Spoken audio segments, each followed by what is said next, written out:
Está no ar USP Analisa, um programa da Rádio USP Ribeirão em parceria com o IEA, Instituto de Estudos Avançados, Polo Ribeirão Preto.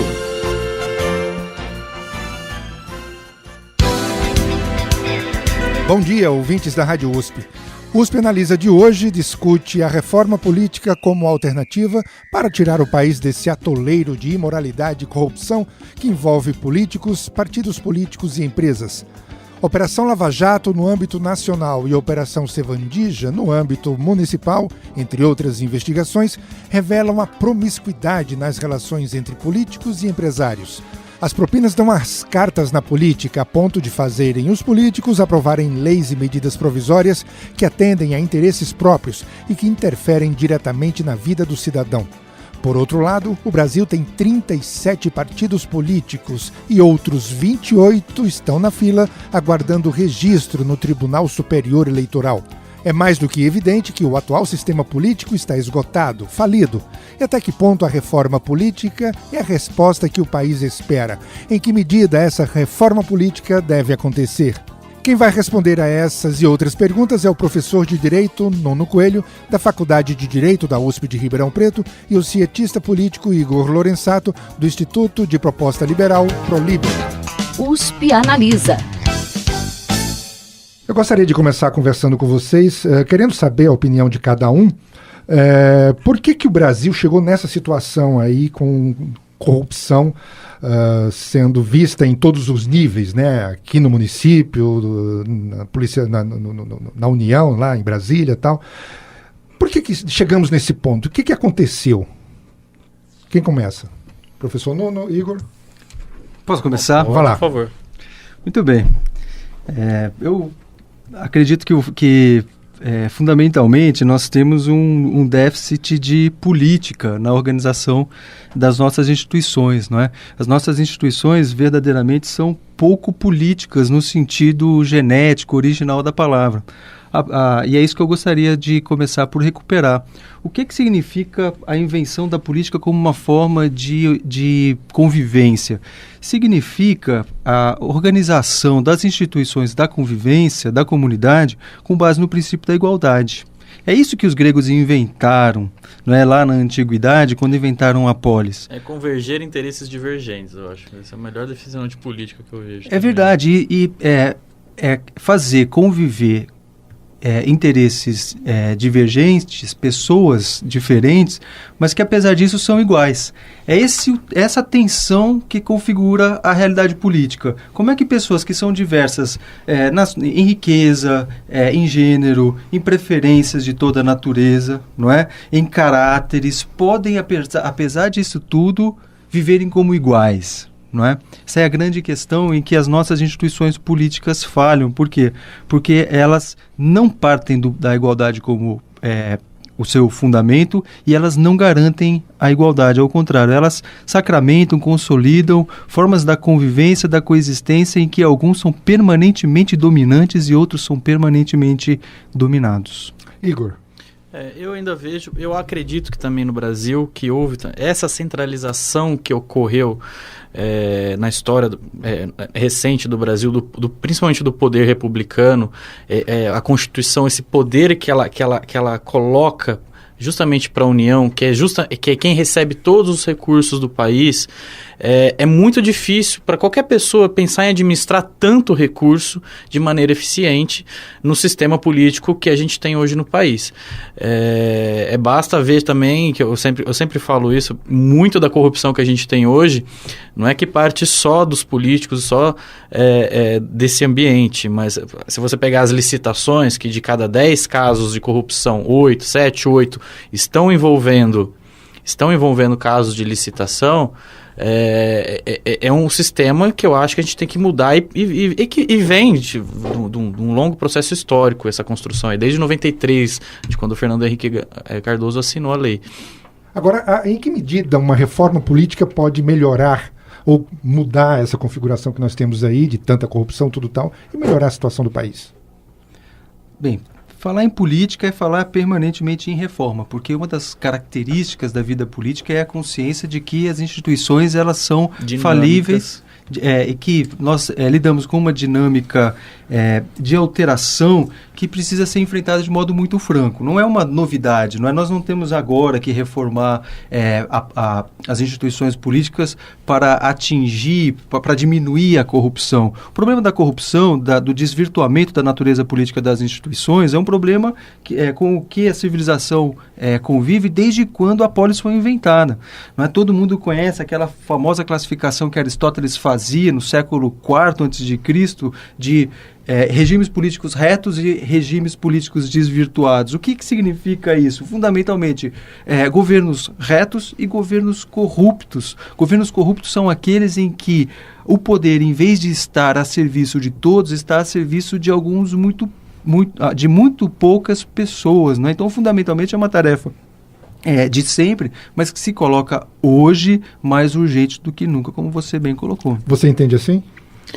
Eu acredito que o Estado, ele realmente deve perder muito o seu tamanho do que a gente vem vendo. O Brasil, ele vem crescendo, o Estado brasileiro, ele vem crescendo de uma maneira exponencial, principalmente do final do segundo governo do Fernando Henrique até agora com o final do governo Dilma. E é o que eu falo, é muito difícil você ter uma administração eficiente, porque quando a gente fala de um Estado menor, aí as pessoas vêm e falam assim, um Estado microscópico vai deixar de olhar para vários setores da sociedade. Não é bem isso, né? O que a gente fala assim, eficiência, diminuir o Estado, mas com eficiência. Se a gente não adianta só diminuir por diminuir, né? A gente tem que observar aquilo que a gente pode diminuir, né? Mas tentar manter o máximo possível de qualidade no serviço. Né? É o que a gente sempre... O poder público, ele não tem que ser cabide de emprego, ele não tem que ser, igual a gente vê também aqui hoje no cenário municipal, várias pessoas tendo que entrando dentro da administração municipal via outras empresas. Isso não tem que acontecer. O poder público, o erário mesmo, ele tem que ser respeitado, né? Independente se há necessidade de colocar pessoas para trabalhar ali dentro ou não. Essas pessoas têm que procurar oportunidades fora, no mercado de trabalho normal. Ok. Agora eu quero perguntar para vocês o seguinte, em que medida uma reforma política é possível se nós temos culturalmente aquela ideia e aquela formação de que o Estado está ali para me servir. Então, se o Estado está ali para me servir enquanto cidadão, enquanto político, eu vou lá e eu vou usufruir dele, que é aquilo que você fala. Né? A corrupção surge por quê? Porque as pessoas que estão lá no comando, no poder, estão ali para se locupletarem, estão ali para benefício próprio e não para benefício da população. Quer dizer, como você moldar essa cultura, né, e implantar uma reforma política, ou melhor perguntando, de que maneira uma reforma política pode ser bem sucedida diante dessa cultura histórica que nós temos de uso do Estado e benefício próprio? Bem, eu fundamentalmente não concordo com a posição que você acabou de colocar. Acho, Ferraz, que você sim tem razão ao dizer que essa questão ela precisa ser entendida a partir da perspectiva cultural, não é? Mas a cultura que nos traz até aqui e que faz com que no Brasil nós vivamos uma situação quase insuportável de apropriação do público pelo privado, não é o fato de o Estado ser grande, entre aspas, e assegurar direitos sociais, assegurar, por exemplo, direito à educação e à saúde, mas sim a nossa cultura patrimonialista e paternalista. Ela sim que precisa ser combatida. Ok, daqui a pouco a gente volta, vou fazer um breve intervalo e vamos continuar seguindo nesse mesmo raciocínio. Até já.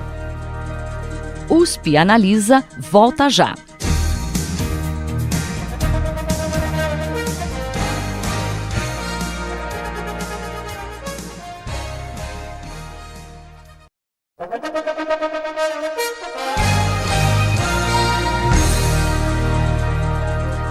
USP Analisa está de volta.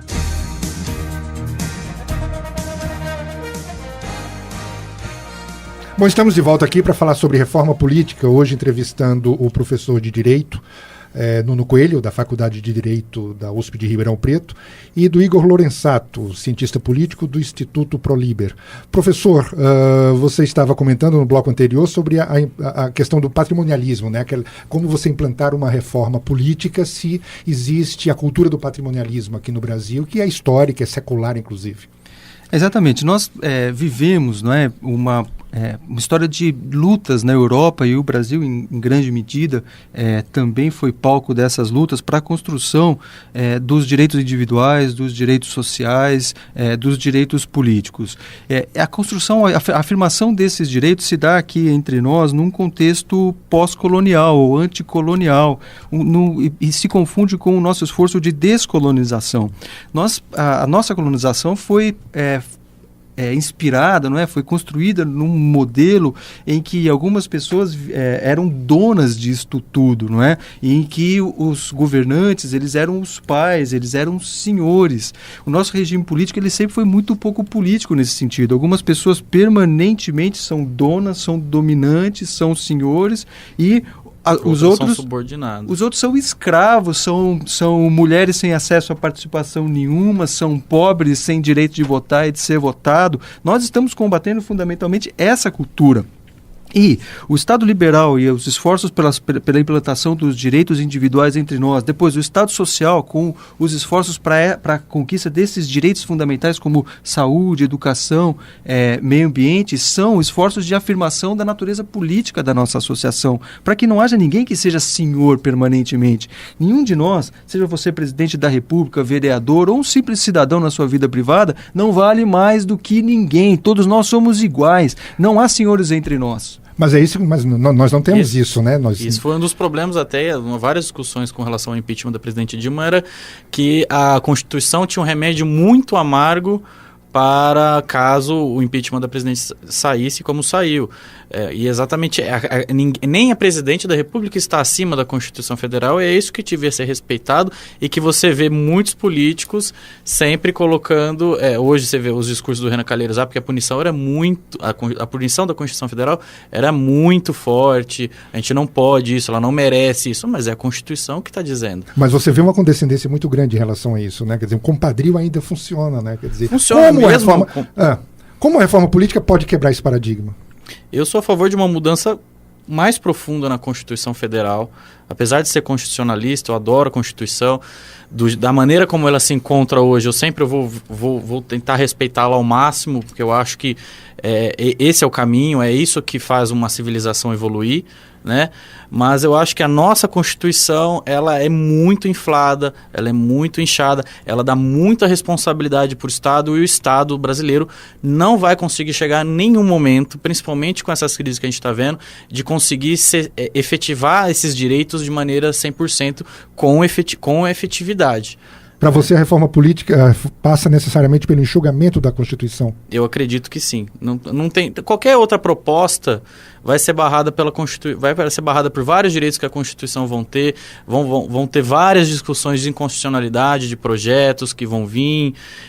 Se a gente não analisar primeiramente a Constituição Federal, porque o tanto de emenda que acaba vindo para solucionar problemas que os próprios políticos resolvem, igual agora querem fazer uma emenda para trazer eleições indiretas, sendo que a Constituição não prevê isso, né? Porque o impeachment é um remédio muito amargo. Esse é o tipo de emendas constitucionais que a gente vem vendo nos últimos tempos, né? Para solucionar problemas que os próprios políticos vêm causando, e não para efetivamente trazer um pouco mais de dinamismo para o Estado, de capacidade dele agir, né? Se a gente pegar vários países, o povo fala assim, a social-democracia dos países nórdicos, né, que funciona, vai estar funcionando por um tempo, só que lá eles têm uma renda muito grande, né, proporcionalmente. Nós temos uma população muito menor do que a do Brasil.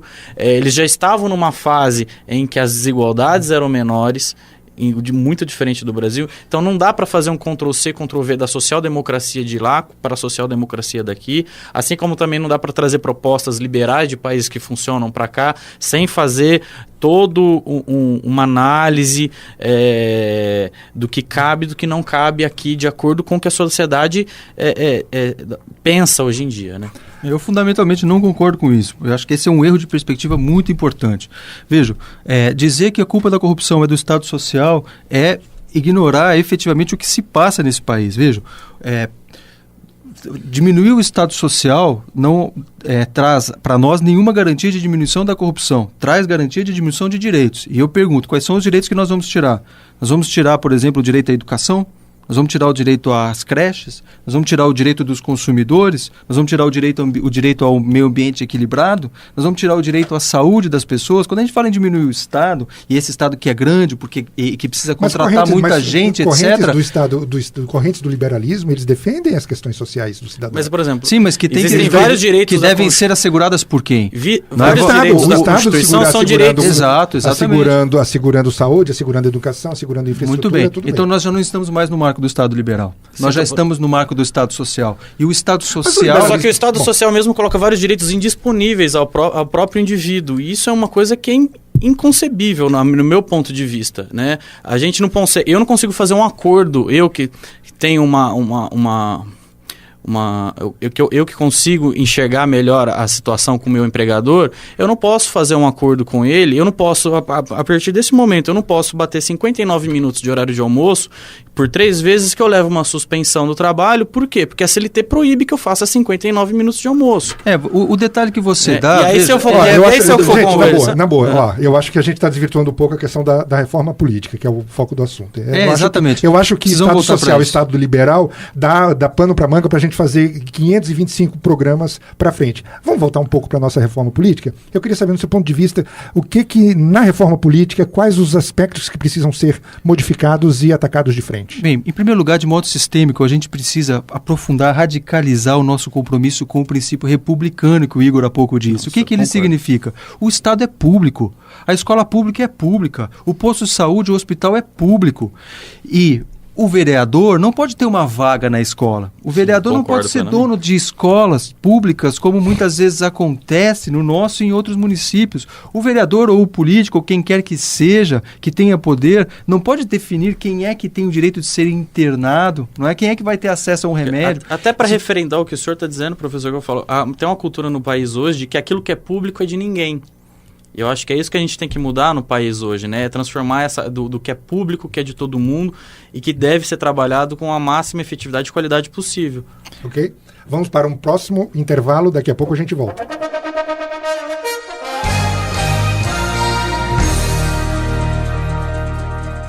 USP Analisa volta já.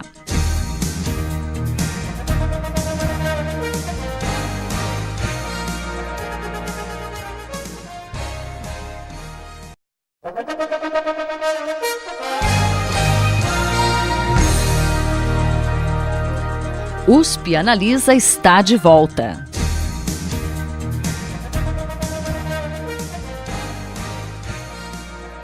Voltamos para o nosso terceiro e último bloco do programa, que fala sobre reforma política, com o professor Nuno Coelho, da Faculdade de Direito da USP de Ribeirão Preto, e com o Igor Lorenzato, cientista político do Instituto ProLiber. Professor, você estava falando sobre os principais aspectos da reforma política. Exato. Que você defende. Em primeiro lugar, do ponto de vista cultural, nós precisamos radicalizar o princípio republicano, que significa que as pessoas devem ser todas tratadas como iguais. Você falava há pouco, Igor, do impeachment da presidente Dilma. Essas investigações foram muito importantes em termos de transparência, não é? Mas elas não avançaram em relação a muitos outros setores da elite política. O PSDB não foi investigado devidamente, o PMDB não foi investigado, o PR não foi investigado. Esses caras são iguais, são...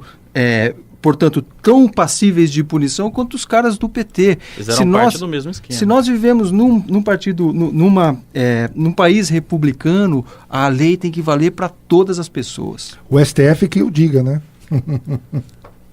Igor, quais são para você os principais pontos de uma reforma política para ela se tornar efetiva? Primeiro, culturalmente, eu acho que a gente deve... É isso que o professor também falou nesse momento. Eu acho que é trazer esse sentimento e essa ideia do que é a República novamente.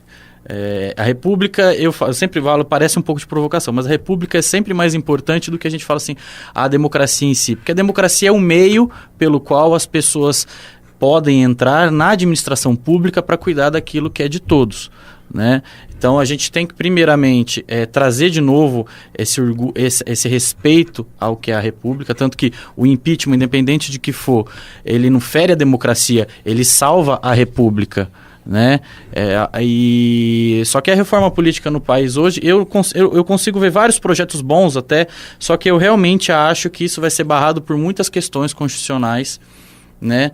E se não der uma olhada primeiramente na Constituição em muitos aspectos dela, eu acredito que a reforma política realmente não tenha como sair da maneira como a sociedade no geral quer. Ok. Eu quero aproveitar aqui, já que você falou dessa questão de Constituição, citar que a Comissão de Constituição e Justiça, a gente sabe que aprovou há poucos dias no Senado, uma proposta, né, de um princípio de reforma política, em que fala que os partidos terão funcionamento parlamentar com acesso ao fundo partidário e ao tempo de rádio e TV se tiverem, a partir das eleições de 2018, um mínimo de 2% dos votos válidos em todo o país, que devem estar distribuídos em pelo menos 14 estados e com percentual mínimo também de 2% em cada um desses estados. Isso já foi aprovado na Comissão de Constituição e Justiça, vai para o plenário. Está indo para o plenário. O que vocês acham? Isso aí é um ponto de partida para a gente tentar acabar com um pouco dessa proliferação de partidos? A gente sabe que existem 35 partidos aprovados, né, legalmente funcionando, segundo o Tribunal Superior Eleitoral. Existem mais 28 partidos na lista de espera, na fila de espera ali para serem aprovados. Ou seja, 35 com 28 dá 63 partidos. Quer dizer, onde nós vamos parar se não houver uma cláusula coxa de retalho barreira? Que não Exatamente. Leva a lugar nenhum. O que é que você acha, professor? Bem, com certeza o ponto de partida para reconstruir a democracia brasileira é reconstruir o direito partidário, o regime partidário. Por quê? Porque ele é o maior inimigo da democracia. Nenhum partido brasileiro hoje funciona de modo democrático. Todos os partidos têm donos. Se você pensa que 35 partidos são muitos, não é? Veja de que nós estamos falando. Em cada estado da federação existem até 35 caras, os donos desses partidos, que definem quem é que pode ser candidato a prefeito, por exemplo, em todos os municípios daquele estado. Por quê? Porque a executiva estadual, o diretório estadual, ele simplesmente manda nos municipais e desconstitui quando quer e faz os acordos que quer, vendendo, trocando, enfim, fazendo todas as barganhas a que nós estamos, infelizmente, acostumados. Essa questão que você coloca da cláusula de barreira, ela não resolve nada se nós não tivermos a democratização dos partidos, ou seja, se os partidos não forem obrigados a funcionar de acordo com regras democráticas, se as pessoas que estão na base dos partidos, que estão nos municípios, nos diretórios das zonas, nos bairros, não tiverem o direito de defender as suas posições, essas posições serem respeitadas, porque aí os partidos vão se tornar de novo canais da opinião. Os partidos foram inventados para isso, eles recolhem lá da base social as opiniões, as pessoas que são de direita, de esquerda, que são pró-verde, ou o que seja, veiculam e organizam pelos partidos as suas opiniões. Os nossos partidos hoje não, eles não representam absolutamente opinião nenhuma. Eles são balcão de negócio quase sempre a serviço de algumas famílias, algumas oligarquias regionais que comandam. Antes de passar a palavra para o Igor, só quero reforçar isso aí. Basta a gente olhar as propagandas políticas e eleitorais e basta a gente pegar o escopo central de cada um dos programas de cada um do partido. Você lê um, você lê todos, praticamente. Você olha o programa eleitoral, se tirar o partido do candidato, ele serve para todos os outros candidatos e todos os outros partidos. Porque a linguagem é a mesma, o discurso é o mesmo. Quer dizer, não existe nos partidos a questão da ideologia como força motriz daquele partido. Existe o interesse, existe a questão financeira, os conchavos. É como eu entendo, você, Igor. Com relação a partidos também, eu acho que o Brasil tem um excesso de partidos muito grande, tanto que se você pegar os Estados Unidos, que é um outro sistema presidencialista, eu não vou dizer que funciona plenamente 100%, mas funciona bem melhor do que a gente vê hoje aqui, justamente, querendo ou não, é porque é o que o professor falou, assim, lá não tem tanto balcão de negócios quanto aqui, né? São 2 blocos partidários, o presidente ele sempre tem uma dificuldade lógica para aprovar as suas ideias lá, porque tem sempre um bloco que está fortemente contra ou fortemente a favor, e aqui a gente tem que conviver com esse sistema de coligações, que uma hora se perde, uma hora se ganha, amanhã esse partido não está com você, amanhã outro partido entra, não defendem valores nenhum, simplesmente estão ali para defender valores de negócio. E outra coisa que eu acho também, eu sempre fui contra isso, o financiamento público de campanha ou dos próprios partidos. Também não sou a favor de empresas financiarem partidos, porque a empresa não é uma pessoa jurídica. Ela vai financiar um político para quê? Com que sentido, com que intuito? Não tem lógica. Eu acho que os partidos realmente têm que correr atrás de conseguir os seus recursos na sociedade civil, né? A gente tem que mudar um pouco. A gente vê todas as campanhas, a gente vê o alto custo que custa uma eleição, que custa um voto. Mas isso vem também de uma época que era muito difícil ter acesso às pessoas, né? Era a TV, você tinha que ir de casa em casa, literalmente, pegar panfleto. Hoje a gente tem um panorama, eu acho, acredito, mais dinâmico, social. A gente tem redes sociais, é muito mais fácil as pessoas saberem o que está acontecendo, saberem as posições dos candidatos. A gente tem que mudar também essa ideia do alto valor que é feito nas campanhas políticas e através disso também que eu acho que acaba sendo, a gente consegue enxergar um desvio, uma corrupção mais evidente. Cerca de 800 milhões de reais do orçamento da União este ano, 2016, que podia ter sido aplicado na área da saúde, da educação, da infraestrutura, vão parar nos cofres dos partidos, pelo fundo partidário. O que vocês acham disso?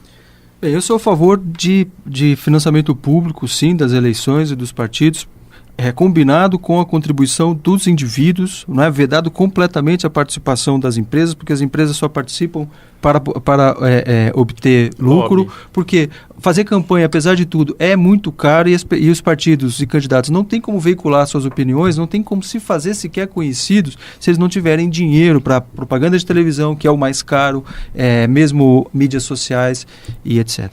Ok, você, Igor, rapidamente. Não, eu só termino falando que o meu ponto de vista com relação ao financiamento público é só porque eu não acredito que como ele vem de toda a arrecadação de todas as pessoas no país, eu acho assim, por exemplo, tem várias pessoas que não se sentem confortáveis em saber que o dinheiro que saiu delas está financiando outras ideias, outros grupos políticos. E os grupos políticos majoritários, né? Sim, por isso que eu acredito só que é difícil, é uma mudança difícil, mas eu acredito que os partidos realmente devem buscar seu apoio e seu financiamento só na sociedade civil organizada, tirando as empresas, lógico, os CNPJs. Ok, agradeço aqui, infelizmente o nosso horário acabou, agradeço a participação do professor Nuno Coelho, da Faculdade de Direito da USP de Ribeirão Preto, e do Igor Lorenzato, que é cientista político, do Instituto ProLiber. Eu acho que é um assunto sempre quente, que dá panos para manga Nem considerações finais? Pois é, então, o João já está aqui mandando acabar com um programa que é Eu também sou contra a reeleição, acho que acabar com a reeleição é muito importante. É isso, eu também sou. Aí, bacana. Obrigado a todos os ouvintes, até a próxima. Você ouviu USP Analisa, um programa da Rádio USP Ribeirão em parceria com o IEA, Instituto de Estudos Avançados, Polo Ribeirão Preto. Apresentação, Ferraz Júnior. Produção do Serviço de Comunicação Social da USP e do IEA. Coordenação, Rosimeire Talamone.